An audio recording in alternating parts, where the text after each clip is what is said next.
Africa 54 est la première chaîne de télévision panafricaine, généraliste et d'information de l'Afrique vers le monde. Chaque pays africain devrait avoir un représentant œuvrant en son sein afin de permettre l'éclosion des talents pouvant également jouer de pont avec nos pays respectifs. Bref, nous sommes panafricanistes au sens absolu du terme. Canal Africa 54, dans sa devise, la première chaîne généraliste, culturelle et d'information de l'Afrique. C'est bon, là c'est raisonnable.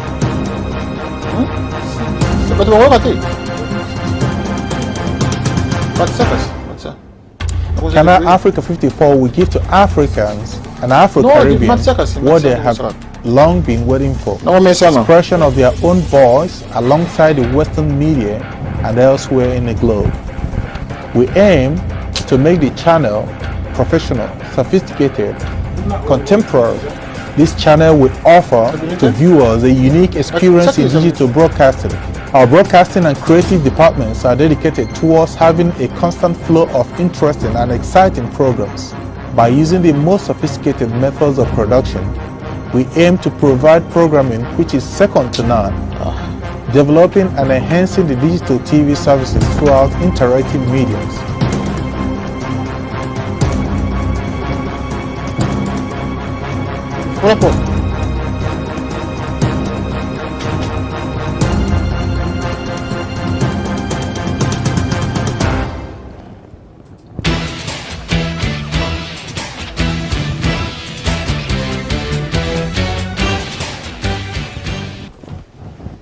Bonsoir et merci de nous retrouver encore une fois pour la deuxième tranche de notre émission, le rendez-vous de l'excellence. Cette émission qui nous permet de recevoir des Africains, des personnalités, des gens qui ont quelque chose à dire pour le sens du développement et le sens de mener des grandes réflexions pour l'avancement de notre continent. Ce soir, nous avons le plaisir de parler d'un sujet très important. Il s'agit de l'église kimbanguiste et les enjeux du moment.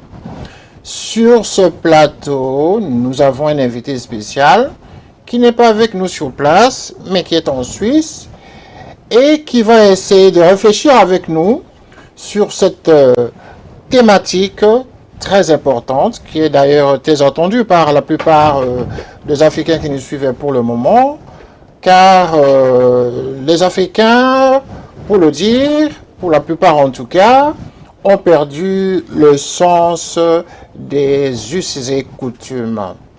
Et à plus forte raison, ont-ils perdu leur religiosité. Et donc le kimbanguisme est à la une ce soir, et nous allons parler directement avec notre invité qui nous suit actuellement, et la question qui sera posée autour de la thématique, je vais dire le sous-thème sera de savoir qui dirige l'église kimbanguiste actuellement, parce que nous savons que depuis la mort de Papa Djangenda, de Papa Kisolo Kele et de Papa Fumambanza, et bien voilà, l'église kimbanguiste a des héritiers, a donc des chefs spirituels, parmi lesquels il y en a qui est à la tête. Mais nous, en tant que journalistes, après avoir mené certaines enquêtes, nous avons finalement découvert qu'il se passe certains problèmes autour du fonctionnement de cette église actuellement. Alors, nous allons appeler M. Koukikiala, qui est en Suisse, qui a accepté de répondre à nos questions, et c'est lui qui est ce soir notre invité d'excellence. Monsieur Koukikiala, bonsoir. Bonsoir, merci de cette invitation. Je vais porter une petite correction sur mon nom. C'est pas Koukikiala, mais je me nomme Pierre Kiakala. Excusez-moi. Excusez-moi pour le lapsus, hein? Excusez-moi. D'accord. Bon, voilà. Comme j'ai planté le décor, Et nous allons parler de cette situation, c'est-à-dire du kimbanguisme et les enjeux du moment. Et la sous-question, c'est de savoir qui dirige l'église kimbanguiste aujourd'hui. Mais avant de commencer, j'aimerais que vous puissiez vous présenter à tous nos téléspectateurs qui nous suivent ce soir. Bien, merci. Et bonsoir à tout le monde, bonsoir à tous nos téléspectateurs qui nous suivent en ce moment. Et je remercie Papa Simon Kimbangu d'abord de m'avoir accordé cette grâce de témoigner sur son œuvre en ce moment. Je me nomme Pierre Kakala, je ne suis plus à démontrer, je suis bien connu dans ma famille kimbanguiste et dans certains milieux de la vie où je suis passé. Je vis en Allemagne, principalement. Et je suis fidèle kimbanguiste depuis plus d'une trentaine d'années. Et donc, je porte aussi le Heurt, tout comme tout ce qui est fait des parcours jusqu'à ces jours. Et ce qui tient d'ailleurs à cette thématique qui dirige l'église kimbanguiste. Merci. Voilà. Et donc, j'informe aussi à tous ceux qui nous suivent pour le moment que vous pouvez suivre l'émission sur les différents réseaux sociaux de la chaîne. D'abord, directement dans la chaîne qui est suivie par différents satellites. Et nous sommes aussi suivis sur Facebook, Télé Saturne, et chez notre partenaire Télé Zahir. Pour ceux qui sont habitués à regarder cette chaîne Télé Zahir, vous pouvez nous suivre là-bas également. Et dans d'autres réseaux sociaux, il suffit seulement de cliquer le nom de Canal 54 et vous pouvez tomber sur ces différentes émissions. Voilà, Monsieur Kiakala, première question qui pourrait vraiment nous permettre de les comprendre d'abord. C'est quoi le kimbanguisme?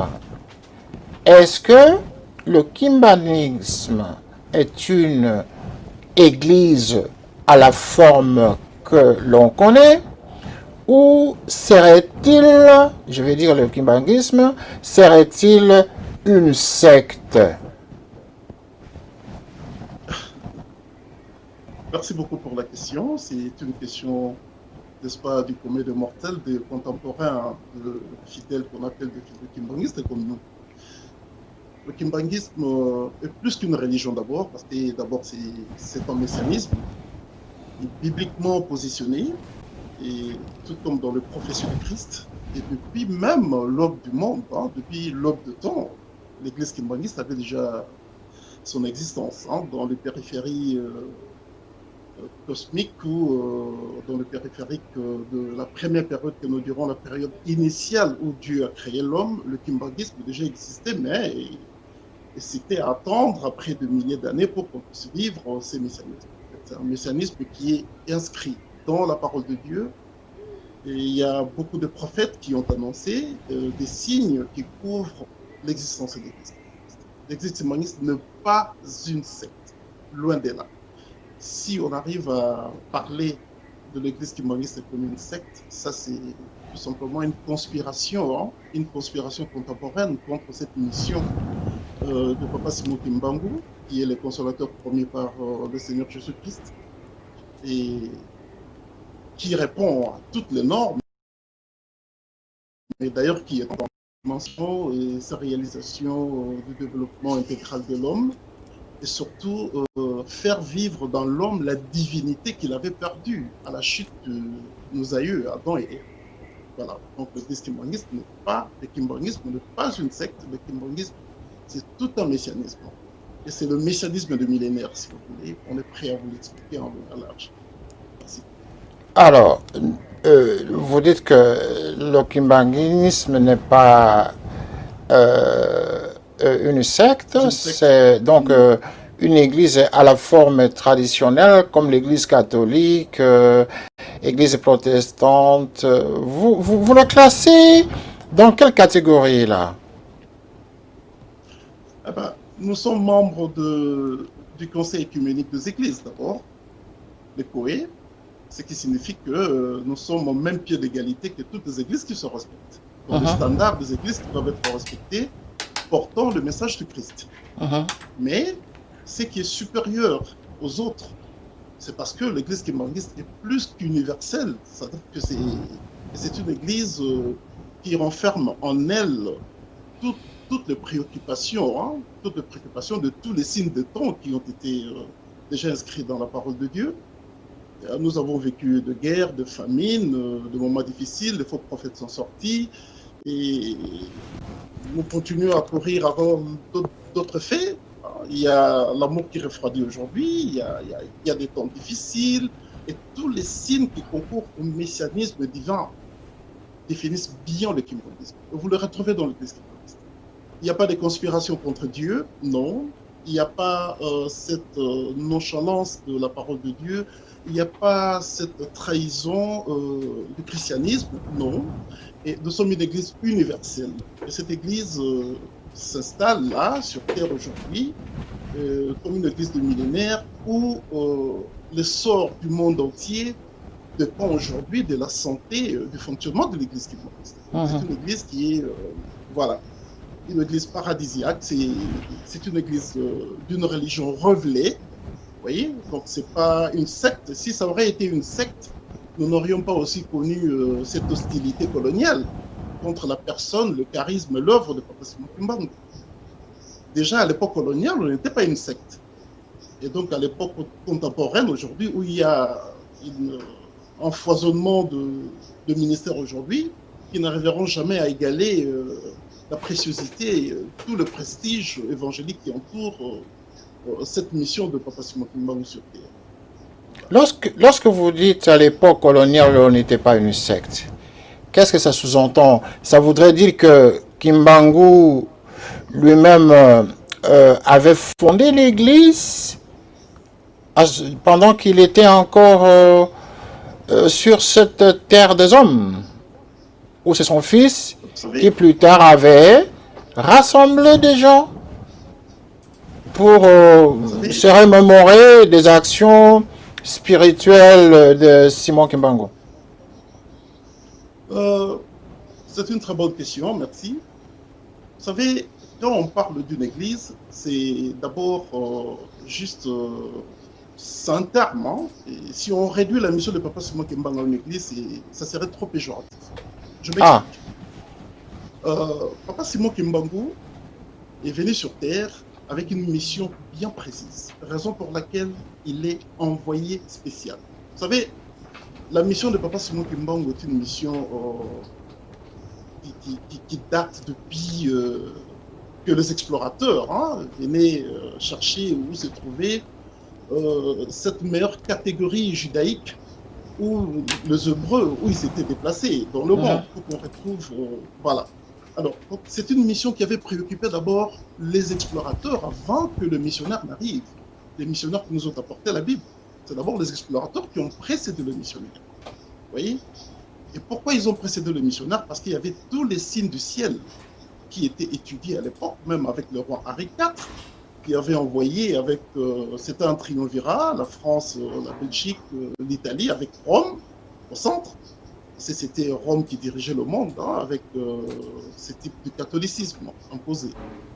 Alors, les explorateurs sont venus chercher où se trouvait le vrai juif. Et c'est dans cette succession d'empirisme, de cartésianisme divin, jusqu'à arriver dans les années vers le 15e siècle, si je m'abuse, avec la prophétie de Kimpavita, qui avait parlé de Kimbangu, et qui signifiait déjà,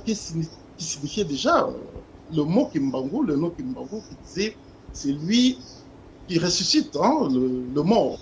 Parce que quand un enfant mourait à l'époque, quand on évoquait Kimbangu, Kimbangu fout la moine, c'est-à-dire que Kimbangu fait revenir l'enfant à la vie, et l'enfant revenait à la vie. Et jusqu'à ce que cette prophétie s'est réalisée. Parce que même le Christ était précédé par le prophète. Alors, comment parlons-nous du catholicisme aujourd'hui? Comment parlons-nous de l'Église protestante? Parce qu'il y a eu une organisation des hommes autour d'un idéal qu'on appelle un idéal qui est lié à un ministère. Alors, Papa Simon Kimbangu a commencé ce ministère le 6 avril 1921. J'espère qu'on se comprend bien. Il a commencé ce ministère le 6 avril 1921. Et 6 mois après, c'est un semestre marqué de plusieurs dimensions d'actes, de propos, de prophéties, d'enseignements et beaucoup de choses en fait qui dépassaient même ceux qui ont apporté la Bible chez le Noir.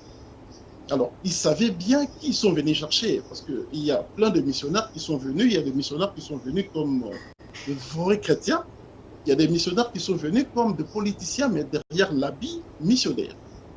Alors, la première personne qui avait découvert Papa Simon Kimbangu, à très jeune âge, c'est un missionnaire qu'on appelait Cameron Grenfell, qui venait de l'Angleterre, ça c'est un fait, et qui avait révélé à la tante qui gardait le jeune Kimbangu, parce que Papa Simon Kimbangu a perdu ses parents très jeunes, et il a été élevé par sa tante, hein, la sœur à sa maman qui s'appelait Maman Louisie, et son père qui s'appelait Papa Kouyela.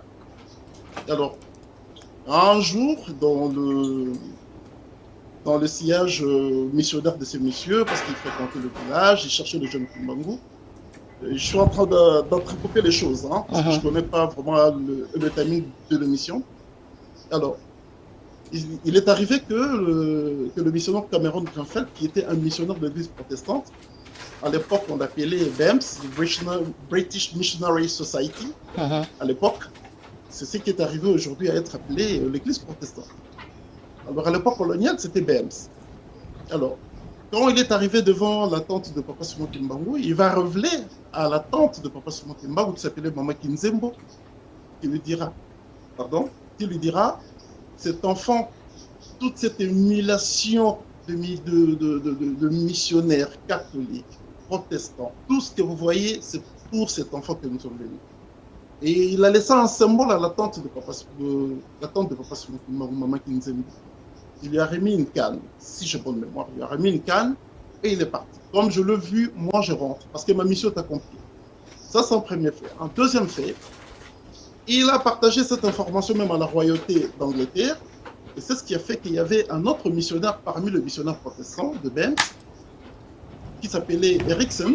Si vous lisez le livre vert de l'église Kimbanguiste, rédigé par Papa Dengue Dangotima, le premier chef spirituel de l'église Kimbanguiste, Papa Joseph Dengue Dangotima, je vais la page. Erickson, lors du conseil des guerres qui a été organisé pour juger Papa Simon Kimbangu, qui n'a même pas pris des armes, qui n'a pas fauté de troubles, ou qui a pris la femme de Troï, ou qui a fait quoi, qui n'a pas volé, qui n'a rien fait de mal.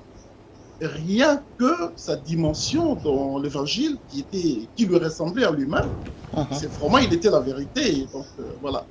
Et ils ont constitué un conseil militaire à Tisville, à l'époque, actuellement appelé Mbanzangogu, en 1921. Et c'était le 3 octobre. Et alors, Eric Sed, qui participait aussi à ces conseils de guerre, qui jugeait Papa Simon Kimbangu, qui va intervenir. Il dit, mais attendez, entre nous, tout ce qui résume la divinité sur terre, nous l'avons vécu sur cet homme. Et nous reconnaissons qu'il est Dieu. Mais tel que nous le reconnaissons, pourquoi continuer à le torturer? Pourquoi ne pas lui laisser exercer son œuvre, exercer son ministère? Et voyons voir là où il en ira avec nous. Et au même moment, cet homme anglais, M. Erickson, qui était aussi missionnaire, a été,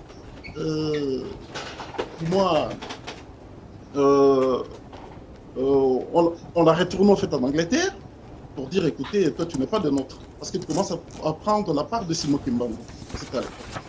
Donc juste pour dire que c'est un messianisme qui était créé, tout le décor était planté de ces messianismes, parce que quand vous allez dans Ésaïe chapitre 19, dans le verset 20, il est bien dit ici que les Égyptiens crieront à l'Éternel à cause des oppresseurs, et l'Éternel leur enverra un sauveur, un défenseur pour le délivrer. Alors, le même prophète Ésaïe, dans le chapitre 7, dit ceci, qu'une vierge tombera enceinte et donnera un fils. Ce fils sera appelé admirable, conseiller, et tout ce que nous savons. Donc, le même prophète Ésaïe ne pouvait pas avoir une confusion prophétique. Il a cité deux ministères. Et ces ministères, ces deux ministères contre l'Égypte, parce que c'était une prophétie par rapport à tous ceux qui s'aimaient des désordres, la désolation en Égypte à l'époque. Et quand on parle de l'Égypte, c'est cette Afrique où nous vivons. Cette Afrique-là, j'ai eu l'occasion, moi, de voyager un peu partout en Afrique. Vous savez qu'au Soudan, c'est là où je suis allé comprendre que le pharaon, en fait, à l'époque, habitait au Soudan du Sud, pardon, au Soudan du Nord. Là où nous avons des sépultures aujourd'hui, là où le tourisme bat son plein, là, c'était des sépultures de la descendance des pharaons. Vous comprenez? Donc, tout ce que le prophète Ésaïe a dit, même en situant le pays où coule le miel, hein, c'est dans l'Ésaïe chapitre 18, 1 à 4, où il dit bien les longs du Nil, hein, ça dit que ces pays-là, c'est un peuple redoutable depuis qu'il existe. Tout ça, ce sont des signes prophétiques que le missionnaire et les explorateurs avaient bel et bien dans leur poche. Alors, l'église kimbanguiste, quand elle est née, comment elle est née? À chaque fois qu'il y a un mécanisme, qu'il y a un messianisme, pardon, il y a toujours une organisation d'hommes et de femmes qui sont appelés à ces ministères, qui doivent fonder le base pour faire fonctionner ces ministères-là, parce qu'il y a le code de conduite, il y a le principe et méthode, comme chez nous à l'église kimbanguiste. Comment nous allons nous comporter, de quoi est fondé ces ministères, tout ça a été planté. Et Papa Simon Kimbangu a été arrêté et il a légué ses ministères à son épouse, Maman Mouidou Kawanga, qui a tenu héroïquement ses ministères de 1921 à 1959, où elle a procédé à une remise aux reprises. Et d'ailleurs, avant que ne puisse procéder à cette remise aux reprises avec son fils, son éminence Joseph Dengenda Kuntima, que nous appelons communément Papa Dengenda, elle a même procédé à la distribution des cartes de catéchistes. Vous comprenez, c'était déjà une organisation qui était plantée. Comment un ministère devait fonctionner parce que c'est lié à un messianisme biblique. Donc voilà. Ok, merci. Je pense que les téléspectateurs ont déjà compris ce sommaire pour nous éclairer qui était Kimbangu, le transfert de flambeau à son épouse et son épouse qui va transférer à son fils. Nous comprenons déjà que c'est une histoire de famille. Pas une histoire de famille, mais vous savez, si vous allez observer dans toute la configuration du public, depuis que le monde est monde, depuis que Dieu a créé l'homme à son image, donc depuis que Dieu a créé Adam, Dieu a toujours choisi à chaque génération un homme sur lequel il agit. Et cet homme, certainement, deviendra une famille, une descendance. Sur laquelle Dieu va exercer son ministère, Dieu va réaliser ses prophéties, Dieu va accomplir ses paroles. Ce n'est pas une affaire de famille. Depuis que le monde est monde, Dieu a fonctionné comme ça. Je vous donne un exemple. Vous voyez, avec Adam et Ève, après la chute, c'est la perpétuité d'Adam qui avait continué jusqu'à Jésus-Christ. Même Jésus-Christ est descendant dans la lignée de David. Donc tout a commencé quelque part par une bénédiction. On vient chez Abraham. Abraham avait 2 enfants. Le premier enfant, c'est un enfant né de désir de la chair, qui est Ismaël, avec Agar. Mais jusqu'à ce que l'accomplissement de la parole de Dieu était accompli, ou était arrivé avec Isaac. Parce que Isaac, c'est le fils de la promesse. Vous comprenez? Et pourtant, Dieu a dit à Abraham que tu seras le père de la multitude. Ce n'était pas avec Ismaël, mais c'est avec le fils de la promesse qui est Isaac. Alors qu'au même moment, Isaac était né, Sarah, l'épouse d'Abraham, et Abraham était tellement vieux que Sarah n'avait même plus foi à ce qu'elle puisse un jour avoir un enfant. Et c'est Sarah qui a poussé son mari, son époux Abraham, vers Agar, sa servante, qu'elle puisse lui léguer une descendance. Vous voyez? Mais jusqu'à ce que la parole de Dieu s'est accomplie, à ce que Dieu avait promis à Abraham quand ils sont venus lui rendre visite, pendant qu'il était en train de peaufiner, de détruire Sodome et Gomorrhe. Abraham avait reçu de 3 personnes en Dieu, et l'un d'eux lui a dit, nous reviendrons à la même période, et ton épouse va concevoir. Et Sarah était derrière la porte, était en train d'écouter, et elle a rigolé, elle dit, mais écoutez, je vous ai préparé de la bonne viande, la bonne soupe, écoutez, mangez, prenez votre route. Et jusqu'à ce que Sarah a poussé Abraham vers sa servante, Agar. Et moi, je ne saurais pas concevoir tant que tu ailles vers vers ma servante Agar pour que puisse donner une postérité. Mais Dieu, comme c'était une promesse, comme c'était tout un ministère qui s'est dessiné, et Sarah est tombée enceinte, et après Sarah est devenue très jalouse, parce que finalement elle est tombée enceinte. Et le fils de la promesse était né. Alors que, je vais vous faire remarquer une chose, que ce n'était pas nécessairement une affaire de famille, mais une affaire d'éligibilité divine. Pourquoi? Parce qu'en même temps qu'Abraham n'avait pas des enfants, Sarah a été stérile, en même temps, Abraham élevait son neveu, hein, qui est encore son neveu, Lot, hein, parce qu'Abraham était né dans une famille, dans une fratrie de 3 garçons, et l'un des petits frères d'Abraham qui est décédé, qui était le père de Lot, le neveu propre à Abraham.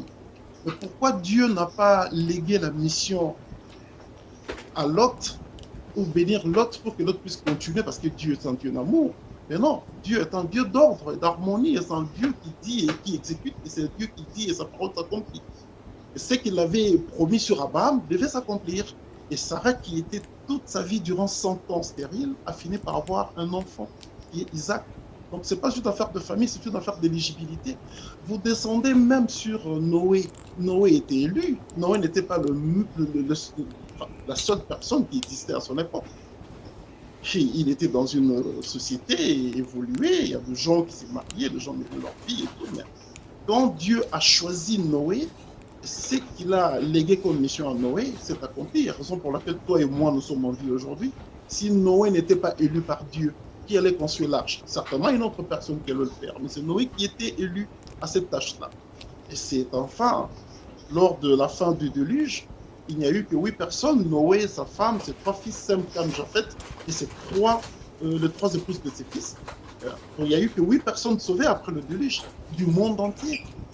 Et c'est Noé-là, c'était un noir, le père des Cam, le père des Camites, le père de l'Afrique, le noir. Vous voyez? Donc, ce n'était pas une affaire de famille, c'est une affaire d'éligibilité divine. Donc là, il faut que nous soyons d'accord avec cela, parce que même à l'époque de Marie, la mère de Jésus-Christ, ce n'était pas l'unique femme qui était vierge à l'époque. Non. Et encore. Une seule fois. Et encore. Voilà. Bien. Alors, merci. Vous avez tout dit. Mais nous allons maintenant commencer notre émission selon la thématique du jour, c'est-à-dire l'église kimbanguiste et les enjeux du moment. Et la première question de savoir qui dirige réellement cette église depuis la disparition de Papa Djangenda. Qui dirige l'église? Votre question est un peu parce que ça fait 28 ans que Papa Djangenda nous a quittés. Oui, je sais pourquoi je pose la question. C'est pour arriver justement au débat. Qui dirige cette église depuis 28 ans que Papa Djangenda a disparu? Oui, dès que Papa Djangenda nous a quittés, vous savez, la configuration à la tête de l'église était trinitaire. Et sera toujours trinitaire. Trinitaire. Messianique. Voilà. Donc, nous nous retrouvons dans une autre trinité avec le kimbanguisme. Trinité. Effectivement. Donc, nous allons retrouver le Saint-Esprit ici. Et de Dieu le Père, Dieu le Fils et Dieu le Saint-Esprit. C'est la configuration fondatrice de l'église kimbanguiste. Ok. Voilà. De 3 personnes en Dieu, issues de Papa Simon Kimbangu, qui est le consolateur promis par Jésus-Christ pour nous. C'est ce consolateur qui a été évoqué depuis la Bible. Peut-être que je voulais citer dans Ésaïe chapitre 19, verset 7. Ah, ils sont cités dans la Bible? Bien sûr, Papa Simon Kimbangu est biblique. Ah, dans quel chapitre? Et c'est quel apôtre qui avait écrit sur lui comme étant le prochain... C'est pas moi. Comment vous l'appelez encore, Papa Simon Kimbangu? Bibliquement. Papa Simon Kimbangu est le consolateur et les consolateurs promis par Jésus-Christ. Voilà. Ok. Il y a plein de chapitres dans Jean 14, dans Jean 15, dans Jean 16, où le Christ dit « Il vous est avantageux que je m'en aille, car si je ne m'en veux pas, les consolateurs ne viendront pas vers vous. » Et nous savons, le jour de la crucifixion de Jésus-Christ, il s'est passé un ministère. pardon, un mystère, pas un ministère, un mystère, où le Christ a été aidé, secouru de sa lourde croix par un noir, Simon de Cyrène. C'était une façon pour le contemporain du Christ de lire le futur de la commémoration. Revenons à la Trinité. Moi, je suis très curieux de comprendre, et la plupart des téléspectateurs qui nous ont appelés justement sont très curieux de comprendre la logique de cette Trinité avec le kimbanguisme. Est-ce que ce n'est pas du copier-coller du christianisme traditionnel que l'on connaît? Non, pas du tout. Vous savez, le kimbanguisme, c'est une civilisation spirituelle. Et il faudra à nos contemporains, les autres chrétiens du monde qui nous suivent et qui nous regardent en ce moment, il leur faudra une longue route pour arriver à ce que nous sommes arrivés à avoir comme révélation. L'église kimbanguiste a des enseignements, et cette église a des cantiques inspirés. Tous les cantiques qui sont chantés, exécutés dans l'église kimbanguiste, ce n'est pas du mental, non. Vous ne comprenez pas comment je peux vous expliquer qu'un japonais puisse capter un cantique en Kikongo. Parce que le contemporain n'approche pas l'église kimbanguiste. C'est un ministère très riche, c'est un ministère révélé. C'est la raison pour laquelle nos contemporains qui nous suivent ont une longue route à faire pour arriver à ce que nous sommes arrivés à découvrir comme révélation. Vous voyez, Papa Simon Kimbangu étant lui-même le Saint-Esprit, et c'est en lui que sont sortis le Père, le Fils et le Esprit. Ce n'est pas facile pour nos contemporains de le comprendre. Certainement, ils nous prendront pour des fous, des malades. Mais le moment viendra, parce que le temps c'est le meilleur professeur de l'homme, le moment viendra où, certainement, ils arriveront à discerner que ça a été la base de la foi kimbanguiste. Pourquoi ils ont la Sainte Trinité. Nous avons des révélations à travers des critiques, nous avons des révélations à travers des oracles, à travers les oracles que nous avons entendus et connus de Papa de Kenakuntima. Vous voyez? Et les enseignements sont tellement robustes, ce n'est pas facile pour un non kimbanguiste d'arriver à comprendre s'il n'accède pas à la plateforme spirituelle de Papa Simon Kimbangu. Donc, pour vous... À l'époque, je continue, dans l'Ancien Testament, vous ne verrez nulle part où on a parlé de Jésus-Christ. Non, le nom Jésus-Christ est arrivé 5000 ans après la prophétie. Je dis bien 5000 ans après la prophétie de Moïse. C'est la première personne qui avait prophétisé sur la venue du Christ, que nous connaissons après comme Jésus-Christ, né de Marie et de Joseph. C'était dans Nombre chapitre 24, verset 17, où Moïse parlait de l'étoile qui vient de loin. Je ne le vois pas maintenant, mais dans quelques temps, ça viendra. Et le quelque temps de Dieu, un an, c'est comme 1000 ans, 1000 ans, c'est comme un jour. Vous voyez? Et alors, on a attendu 5000 ans. Il y a eu des générations de prophètes qui sont passés, qui ont parlé, et qui n'ont pas vécu Jésus-Christ. Jusqu'à ce que le fils d'Amant, qu'on appelle le prophète Ésaïe, qui va dire au chapitre 7 sur Emmanuel, la naissance d'Emmanuel, qui signifie Dieu parmi nous, et ils ont encore attendu. Dans le chapitre 19 du même prophète Ésaïe, il va parler d'un Messie qui viendra. Le Seigneur leur enverra, l'Éternel leur enverra un sauveur, un défenseur pour les délivrer. Donc c'était un Messie qui venait, un second Messie après le Christ. Donc c'est Simon Kimbangu qui deviendra le deuxième Messie pour délivrer l'humanité. Effectivement, parce que la mission du Christ s'est arrêtée quelque part. Et le Christ lui-même a dit que le consolateur qui viendra ne parlera pas seulement de lui-même, mais il parlera de moi.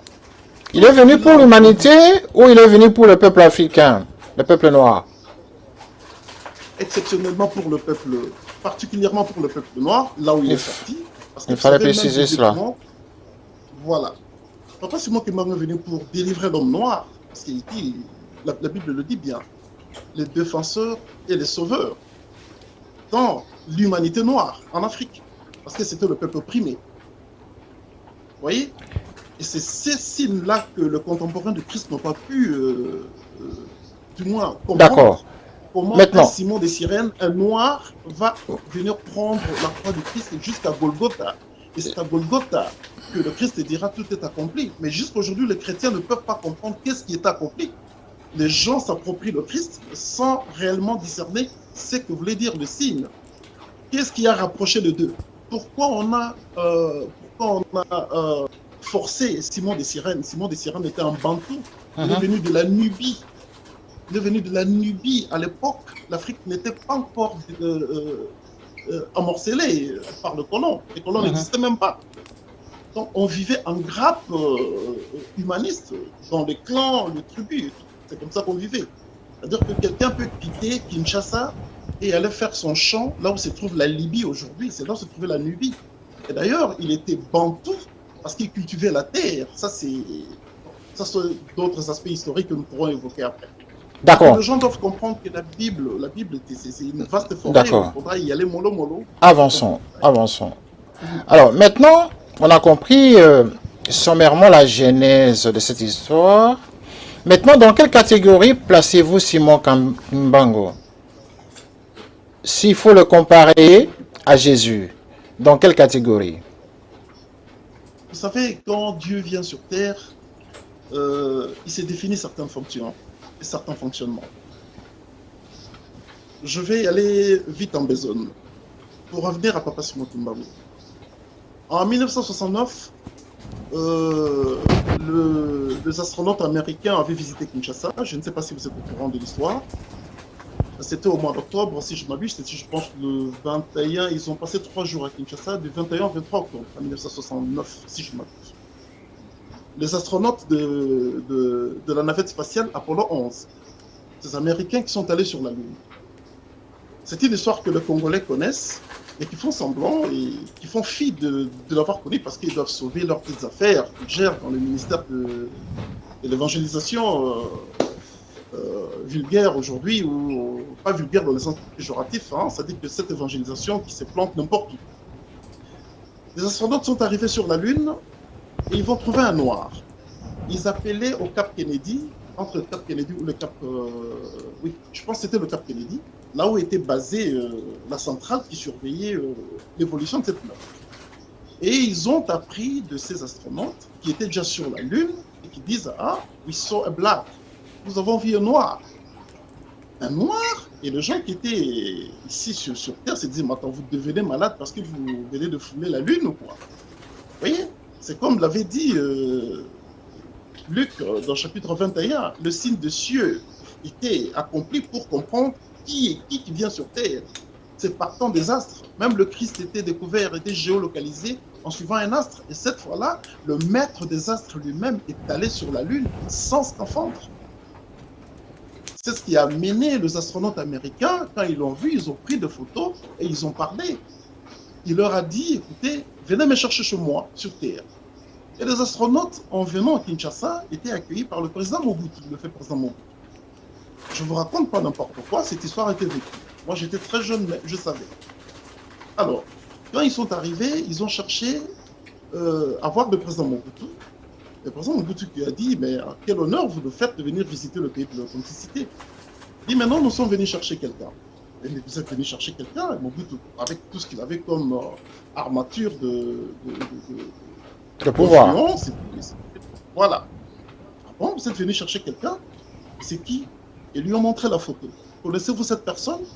Il dit, attends, cette personne, pourquoi vous la cherchez? Il dit, non. Dites-nous si cette personne vit chez toi ou pas. Il dit, oui, c'est un citoyen zaïrois de mon pays. Ah, donc vous les connaissez? Vous les connaissez? Donc on peut le voir, on peut lui serrer la main et tout. Ah, mais cet homme. Et Mobutu va appeler le président Mobutu, et à son âme, il va appeler Papa Dengenda qu'il connaissait très bien, parce que quand Mobutu a commencé sa carrière militaire, à l'époque très jeune, il était le voisin proche à la résidence de Papa Dengenda. Ça, c'était dans le Kassai. Il y a une longue histoire autour de Mobutu. Voilà. Et après, Mobutu a envoyé son chauffeur aller chercher Papa Dengenda. Il a d'abord appelé, mais Ndoi, parce que Ndoi, ça veut dire homo, parce qu'ils étaient Joseph. Alors Ndoi, j'ai reçu de visiteurs vraiment importants, mais qui veulent vous voir. Ah, mais Ndoi, vous, avec votre façon de faire, vous êtes très compliqué. Et Papa Dengenda est allé rendre visite, répondre à l'invitation de ces visiteurs qui sont venus voir le président Mobutu pour les chercher avec la même tenue qu'il avait portée sur la Lune. Et donc c'est Papa Simon Kimbangu, enfin c'est Papa Dianguinda qu'ils auraient vu sur la Lune. Voilà, c'est sur la Lune. Ah. Et alors, voilà, ils ont vu sur c'est la seule raison qui a amené, les astronautes américains, et le gouvernement américain le sait. Vous voyez ce que représentent les astronautes américains d'Apollo 11. C'est l'histoire bon, ça c'est une histoire qui vient d'un kimbanguiste, hein. C'est normal que ça soit aussi développé. Vous pouvez contacter l'ambassade américaine à Kinshasa, ils vont vous le dire. Vous pouvez contacter l'ambassade américaine. Là c'est pour nous dire quoi? Pour nous dire quoi? Ce témoignage. Ce témoignage, c'est pour vous dire que Papa Dianguinda Kuntima, qui est la réincarnation de Papa Simon Kimbangu, je vous ai parlé de prophéties, accomplies qui tournent tout autour de la personne divine qui vient sur Terre. En 1910, Papa Simon Kimbangu n'était pas encore marié. Il n'était pas encore marié, il n'avait pas encore d'enfant en 1910. Et il va prophétiser, il va dire que je renaîtrai en 1918. Et en 1918, son épouse va donner naissance au jeune Dianguinda, au fils Dianguinda, qui est le cadet de 3 enfants, de 3 fils de Papa Simon Kimbangu. Et il y a eu beaucoup de manifestations, même dans les cantiques, où même les non-kimbanguistes ont vécu ces miracles, ces mystères, autour de Papa Simon Kimbangu et Papa Dianguinda. Papa Dianguinda, c'est la réincarnation de Papa Simon Kimbangu. D'accord. Comme avec le Christ. Quand le Christ a été crucifié, il fallait qu'il y ait quelqu'un qui continue cette mission. Mais j'ai posé... D'accord. Voilà. Mais est-ce que vous pouvez répondre à ma question? À quelle place metteriez-vous Simon Kimbangu dans la hiérarchie des prophètes? S'il est prophète ou pas? Comparativement à Jésus, il est qui? Papa Simon Kimbangu est le consolateur promis par Jésus-Christ. Et quand nous parlons du consolateur, nous parlons du paraclet qui est l'esprit de vérité et donc le Saint-Esprit. Le Saint-Esprit. Mais il n'est pas Dieu. Voilà. Il n'est pas Dieu. Il est Dieu, bien sûr. Oh, merci. Ainsi commence le débat. Ainsi commence le débat. Nous commençons le débat à partir de ce moment-là. Papa Simon Kimbangu, Dieu. C'est-à-dire que le monde entier aurait vu Dieu en personne. Pour ceux, en tout cas, de sa génération, ont vu Dieu. Effectivement, mais ils n'ont pas fait attention, ils n'ont pas prêté attention, c'est comme le Christ. Ceux qui ont condamné le Christ, ceux qui ont crucifié le Christ, qu'est-ce qu'ils ont dit? Que ton sang tombe sur nous, sur les enfants de nos enfants. D'accord. Alors, tous les téléspectateurs nous suivent. Vous êtes un kimbanguiste, vous y êtes entré probablement depuis votre naissance et avec beaucoup de convictions. Ce soir, vous nous dites, Simon Kimbangu dont on parle fut un Dieu. Dieu qui était, le Dieu créateur, qui s'était incarné en Simon Kimbangu pour venir annoncer sa propre parole, parce que c'est toujours Dieu qui revient sur terre sous une autre couleur. C'est ça au moins. Écoutez, vous êtes journaliste, moi je suis kimbanguiste. Je ne suis pas venu faire du fanatisme ici, je suis en train de vous dire des choses que les gens découvriront dans quelques instants, parce que le monde est à l'épreuve aujourd'hui. Vous savez, Dieu s'est manifesté plusieurs fois pendant les âges. Je peux vous donner un exemple. Il y a Élie qui est monté au ciel. Avant Élie, il y a eu un autre aussi qui est monté au ciel, qui n'ont pas connu la mort.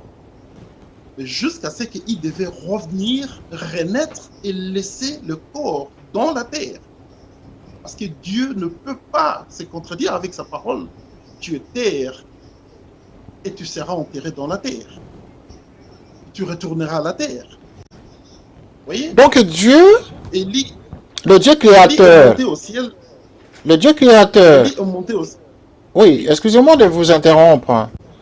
Le Dieu créateur que l'Église, que la Bible prêche, nous l'aurions vu si nous étions nés à cette époque, du moins pour nous. C'est-à-dire, Simon Kimbangu dont on parle, fut lui-même Dieu. qui est venu sur terre pour se manifester physiquement. Contrairement à Jésus, dont on dit qu'il fut le Fils de Dieu et la voie, le seul chemin vers Dieu. Là, il y a une confusion. Qui est qui en ce moment-là? Écoutez, Jésus-Christ est le Fils du Saint-Esprit. Non, Jésus-Christ est le Fils de Dieu, disent les Écritures. Jésus-Christ, le Fils de Dieu, et qui est lui-même Dieu, parce qu'il est issu de la Trinité. Et ici, nous avons Simon Kimbangu Dieu, qui est venu sur terre, et qui lui a aussi engendré une autre Trinité. Nous avons, en quelque sorte, deux Trinités. Vous savez, à l'époque, Dieu fonctionnait avec la parole. Et personne ne pouvait le voir. Vous voyez? Personne ne pouvait voir Dieu à l'époque. Allons un peu plus près avec l'épopée des enfants d'Israël. La seule personne qui pouvait approcher là où Dieu était en train d'adresser une parole à un humain du commun des mortels, c'était Moïse. Et Moïse n'avait pas vu la face de Dieu, il l'a vu juste par le dos. Parce qu'à l'époque, Dieu cherchait à ce que l'homme puisse revenir dans son harmonie divine. C'est ça la mission de Papa Simon Kimbangu, restaurer la divinité dans l'homme qui a été créé par Dieu. C'est ça la mission première de Papa Simon Kimbangu. C'est-à-dire que restaurer la divinité, la nature divine dans l'homme. Et voilà pourquoi l'Église est fondée sur l'amour, les préceptes et les œuvres. C'est tout ce qui résume la parole de Dieu. Ok. Voilà. Quand je dis que Papa Simon Kimbangu est le Père de Christ, je vous ai évoqué avant les oracles que nous avons à travers le cantique inspiré. Le Père du Christ. Vous verrez trouver. Oui. Voilà. Le Père du Christ, ça veut dire le Père de Jésus, dont on nous prêche matin et soir dans les églises. Effectivement. Voilà, merci. Alors, parce que il y a un cantique qui dit, oui. Il y a un cantique qui dit dans l'église kimbanguiste, un cantique qui dit, je peux le chanter, le kimbanguiste pourront se retrouver. Il dit ceci. Mono ya iza munza kanti ba me kabanza yako ya bufoye koma vananti de lumbwe kika lukule kilanga kwa mempe minuko kadikala ya tata mondalubi. Ça veut dire quoi? Moi le Christ, je suis venu sur terre, mais vous ne m'avez pas reconnu. Même aujourd'hui, je suis revenu. Vous n'arrivez pas à savoir que ce... Et là, c'est qui parle d'Yalungana Kiang, le deuxième fils de Papa Simon Kimbangu, qui est la réincarnation de Jésus-Christ. Parce que vous n'avez pas discerné mon Père, qui est Simon Kimbangu, le Saint-Esprit. Alors, quand vous demandez aux catholiques, c'est à eux maintenant où se trouve la bavure. Posez maintenant la question aux catholiques, qu'est-ce que le troisième secret de Fatima? D'accord. Le troisième secret de Fatima se pose sur quelle assertion? Et que le Christ, Marie, qui a apparu au trône berger, avec Lucie de Santos, j'oublie les deux autres petits, et qui étaient en train de paître le troupeau, et Marie leur est apparue, la Vierge Marie, mais en noir, et que le Christ va renaître au nord de l'Angola. Ça, c'est le troisième secret de Fatima que Vatican doit libérer. Il n'a plus important de garder. Voilà, Vatican doit se déduire de ce qu'il est en train de cacher comme vérité sur la personne mythique de Papa Simon Kimbangu, Papa Dengenda, Papa Kisolokele Lukelo. Mais qu'est-ce que vous avez à exiger du Vatican, à faire reconnaître un Dieu, le vrai Dieu qui est venu sur la terre? C'est à ce Dieu-là, justement, d'agir pour faire imposer sa place sur terre. Parce qu'il est venu lui-même physiquement. L'Église romaine devait se réduire à sa plus faible expression devant l'existence, devant la présence même de ce Dieu qui était sur terre. Oui, mais parce que le Christ était puissant, il commande même les armées célestes. mais il a été giflé, on a craché sur lui, on l'a crucifié sur la croix. Est-ce que c'est pour autant qu'il n'est pas Dieu? Vous voyez? Quand Dieu vient sur apparemment normal. Non, moi je parle du rapprochement que vous avez cité tout à l'heure de l'Église catholique et romaine. Pourquoi est-ce que ce Rome qui devrait justement faire reconnaître ce Dieu?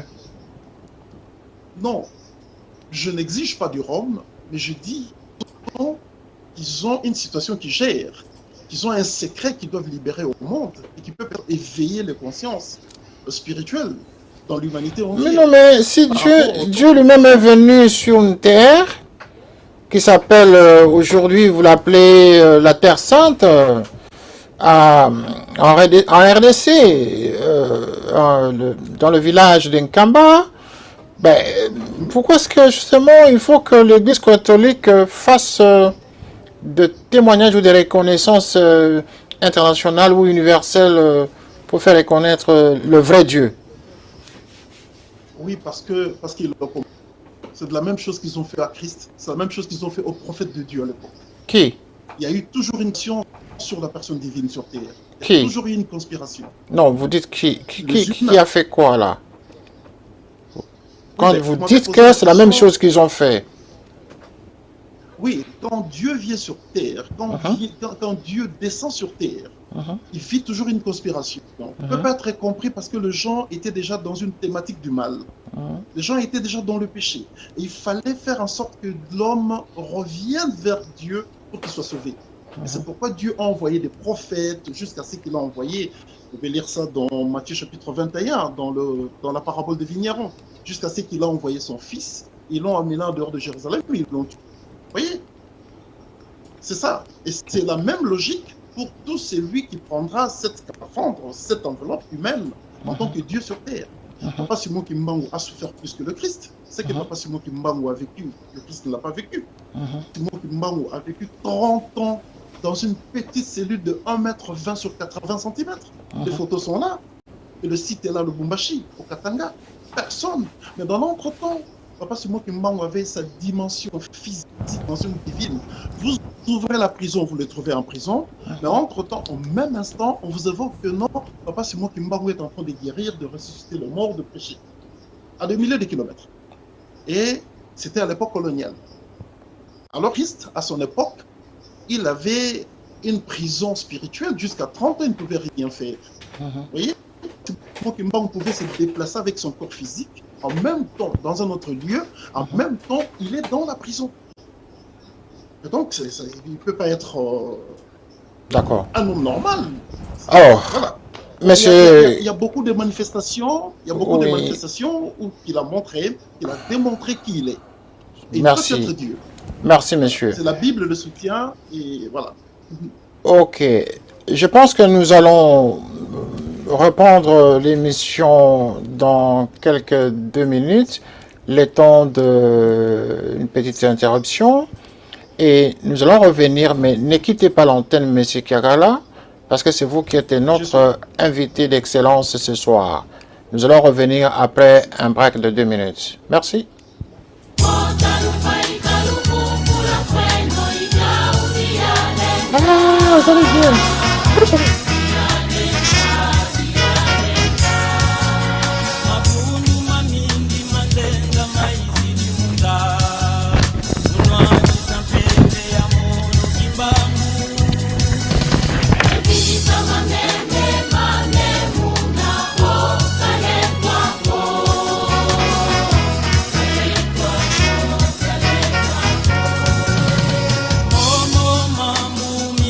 Baba bomba kondolo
Merci de nous retrouver pour continuer notre émission.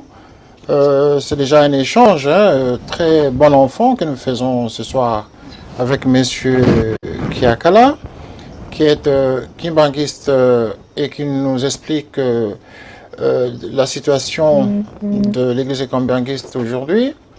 Et dans cette deuxième partie de l'émission, nous allons parler effectivement de enjeux actuels dans cette église kimbanguiste.